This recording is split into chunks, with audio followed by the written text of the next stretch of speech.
দুটো চার্জারের মধ্যে একটাও চার্জ হয়নি। এখানে একটা আর এখানে একটা, কোনো দুটোর মধ্যে একটাও চার্জ হয়নি। দেখা যাক, ফিউজ বক্স খুলবো কি হয় দেখা যাক।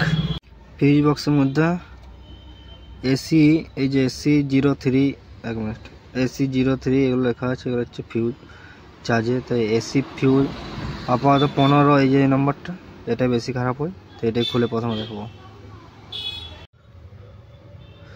এসি 15 নম্বর, এটা